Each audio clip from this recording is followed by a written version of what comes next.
પ્રતીકનો પ્રશ્ન છે કે જય શ્રી કૃષ્ણ પૂજ્ય ભૂપેન્દ્રભાઈ, મનમાં વિચારોનો બોજ વધી જાય ત્યારે બહુ તણાવમાં આવી જાઉં છું.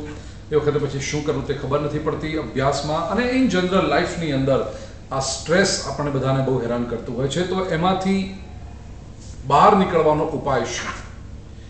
પ્રતીક, એક વાત સમજી લે બેટા, સ્ટ્રેસ ખરાબ છે એવું તું માનીશ તો તું વધારે ને વધારે સ્ટ્રેસમાં અને તણાવમાં આવતો જઈશ. સ્ટ્રેસ પણ ભગવાને આપેલી એક શક્તિ છે જેનો આપણે સદુપયોગ કરી શકીએ.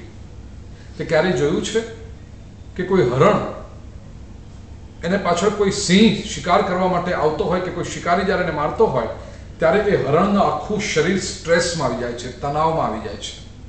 અને સ્ટ્રેસ એ આપણી એડ્રિનલ ગ્રંથિને, આપણી વિચાર શક્તિને, આપણી ઇન્દ્રિયોને, આપણા સમગ્ર શરીરને એક નવી શક્તિ બક્ષે છે. પણ એક વાત જોઈએ, એમાં એ અમુક ક્ષણ પૂરતી હોય, અમુક પ્રસંગ પૂરતી હોય. પછી જ્યારે હરણ દોડીને એક જગ્યાએ જતું રહે, સ્વસ્થતા પ્રાપ્ત કરે, પછી પોતાના સ્નાયુઓને ઢીલા મૂકી દે છે. તીર જ્યારે છોડવું હોય ધનુષ્યમાંથી ત્યારે ધનુષ્યની પણછને ખેંચવી જરૂરી છે, અને પણછ જેટલી ખેંચાય એટલું તીર વધારે દૂર જશે. પણ એ તીર છૂટ્યા પછી, લક્ષ્ય સિદ્ધ થયા પછી તમે દોરીને ખેંચેલી ન રાખી શકો, એને ઉતારી દેવી પડે. જીવનમાં કેટલાક સંજોગો એવા નિર્માણ થાય ત્યારે તણાવ પણ જરૂરી હોય છે. બીકોઝ વી આર પ્રિપેર્ડ, આપણી શરીરની એક શક્તિ પ્રભુએ આપણને આપી છે. We are prepared to face the reality of life. પણ એ સંજોગ જ્યારે ચાલ્યો જાય પછી આપણે સ્વસ્થતા નથી અનુભવી શકતા, અને એ આજના યુગનો સૌથી મોટામાં મોટો પ્રશ્ન છે.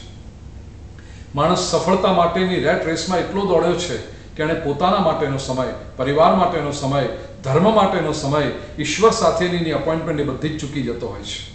અને જેટલી સંસારિક અપોઇન્ટમેન્ટ્સ વધતી ગઈ એટલી ડિસઅપોઇન્ટમેન્ટ વધતી ગઈ, અને જેટલી ડિસઅપોઇન્ટમેન્ટ વધતી ગઈ એટલી માણસમાં અશાંતિ આવી અને એટલો તણાવ વધ્યો છે.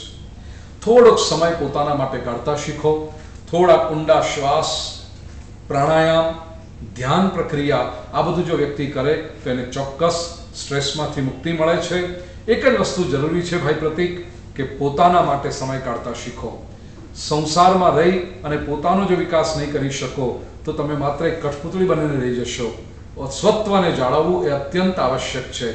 Decide your priorities and you will be able to win over your stress.